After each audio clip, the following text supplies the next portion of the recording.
আজ আমি বানিয়ে ফেলছি স্প্রিং রোল।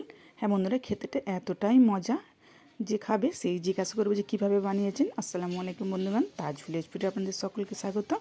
আশা করি আপনারা সকলেই ভালো আছেন। আর যেভাবে আমি স্প্রিং রোলটি বানাচ্ছি দেখে নিন কীভাবে। এখানে আমি আদা রসুন নিয়েছি আর 4টে কাঁচা লঙ্কা নিয়েছি। তো একটু রসুন কুচিতে ভালোভাবে এটিকে একদম মিহি করব না, একটু আধ ভাঙা করে নেব। তো আমি ওখানে নিয়েছি পেঁয়াজ কুচি, ক্যাপসিকাম কুচি, আর একদিকে নিয়েছি গাজর কুচি আর মিহিভাবে বাঁধাকপি কুচি করে নিয়েছি। সবগুলো কুচি আমি এক সাইডে রেখে দিয়েছি। তো উনুনে আমি কড়া বসিয়ে দিয়েছি, দিয়ে দিচ্ছি তেল। আর যে আদা রসুন কাঁচা লঙ্কাটি থেতো করে রেখেছিলাম সেটি এর মধ্যে আমি দিয়ে দেবো। দিয়ে এটিকে ভালোভাবে একটু নাড়াচাড়া করে নেব। আর এখানে আমি দিয়ে দিচ্ছি বড়ো সাইজের একটা পেঁয়াজ কুচি, আর দিয়ে দিচ্ছি বড়ো সাইজের একটা ক্যাপসিকাম কুচি, যেগুলো আগে থেকে কুচিয়ে রেখে দিয়েছিলাম। আর দিয়ে দিচ্ছি দুটো গাজর কুচি, একদম মিহিভাবে লম্বা লম্বা করে কুচিয়ে নিয়েছি, সেগুলো আমি দিয়ে দেবো। আর দিয়ে দিচ্ছি এখানে বাঁধাকপি আমি মাঝারি সাইজের অর্ধেকটা নিয়েছি, সেটাও এর মধ্যে দিয়ে দেবো।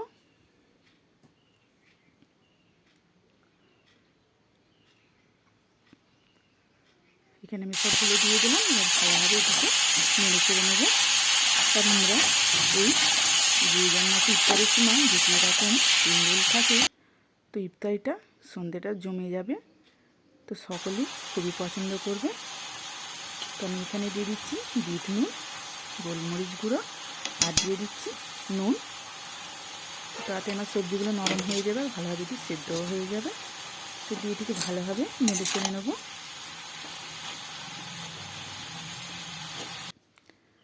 একটু নরম হয়ে গেছে, এবার এর মধ্যে আমি দিয়ে দেবো 4 চামচ টমেটো কেচাপ।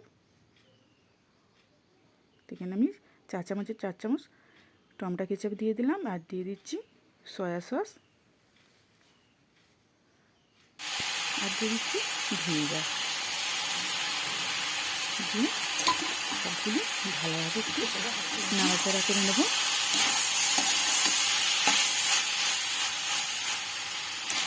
সবগুলো ভালোভাবে মিক্স করে নেব। এখানে আমার খুব সুন্দরভাবে মিক্স হয়ে গেছে, আর সবজিগুলো খুব সুন্দর সেদ্ধ হয়ে গেছে। তো আমি আগে থেকে কিছুটা এখানে চাউমিন সেদ্ধ করে রেখেছিলাম, এটা এর মধ্যে অ্যাড করে দিলাম। আপনারা চাইলে নাও দিতে পারেন, একদম আসছিলাম আপনারা চাইলে দিতেই পারেন, আমার নাও পারেন। আমি কোনো কিছুটা এখানে হাঁড়ি সেদ্ধ করে এর মধ্যে দিয়ে দিলাম। ভালোভাবে নাড়াচাড়া করে নেব।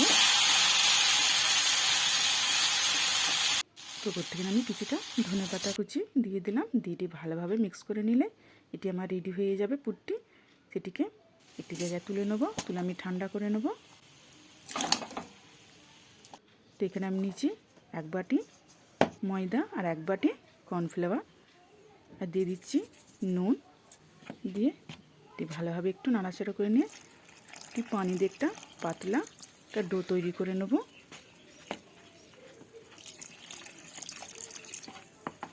আর যেহেতু এটি কর্নফ্লাওয়ার দেওয়া আছে, একটু সময় ধরে এটিকে মিক্স করে নিতে হবে।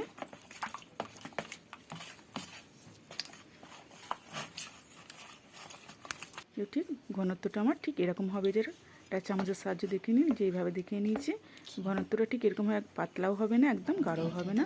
তো আমি একটা কড়া বসিয়ে দিয়েছি, তো আমার গরম হয়ে গেছে।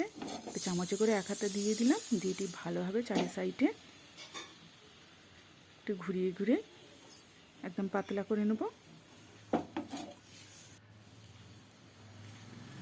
দেখুন চারি সাইডটা নিজে নিজে উঠে পড়ছে, একটু হাত দিয়ে তুললে এটা একদম সহজভাবে উঠে পড়বে। একটি আমার তৈরি হয়ে গেল। একটি আমি রুটি বেলায় আবারও একটা 1 চামচ নিয়ে কড়াই দিয়ে ভালোভাবে চারি সাইডে একটু ছড়িয়ে দেবো। এটি আমার হতে থাক। আর এদিকে যে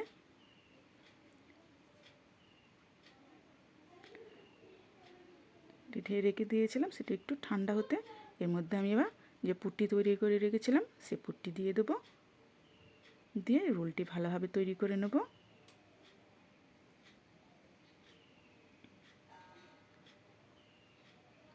দু সাইডে একটু চেপে দিয়ে ভালোভাবে রোলটি একটু চেপে চেপে রোলটি গুটিয়ে নিতে হবে।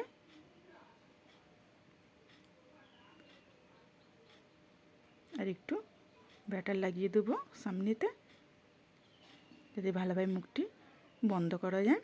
এটি ভালোভাবে সিল হয়ে গেল। তেলটি আমার এখানে হয়ে গেল। তা আবার আমি 1 চামচ এখানে ব্যাটার নিয়ে কড়ার মধ্যে দিয়ে চারি সাইডে একটু ছড়িয়ে দেবো। একদমই সহজভাবে এটি হয়ে যায়। হ্যাঁ বন্ধুরা, বেশি ঝামেলাও নেই।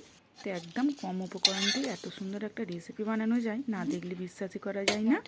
তা আবার আমি একটা তুলে নিয়ে প্যানের মধ্যে রেখে দিয়েছিলাম। গরম গরম অবস্থাতেই তৈরি করে নেবো, রোলটি বানিয়ে নেব।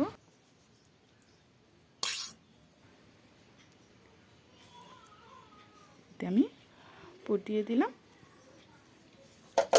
দু সাইডটা একটু মুড়িয়ে দেবো, দিয়ে রোলটি পাকিয়ে নেব। দেখুন একদমই সহজ, তাই না? আর খেতে এটা ভীষণই মজার হয়। হ্যাঁ বন্ধুরা, একবার হলেও বানিয়ে দেখবেন আর আমাকে কমেন্টে জানাবেন কেমন হয়েছে। আবারও আমি একটু ব্যাটার লাগিয়ে দিয়ে ভালোভাবে এটিকে সিল করে নেব। ব্যাস আমার রেডি হয়ে গেল। আবারও একটি আমি ঠিক একইভাবে সবগুলো তৈরি করে নেব। এখানে আমি আবার একটা নিয়েছি, নিয়ে এর মধ্যে পুর দিয়ে দেবো। দু সাইডটি ভালোভাবে বন্ধ করে দিয়ে উপরে একটু ডো লাগিয়ে দেবো, যেটি ভালোভাবে রোলটি পাকিয়ে নেব।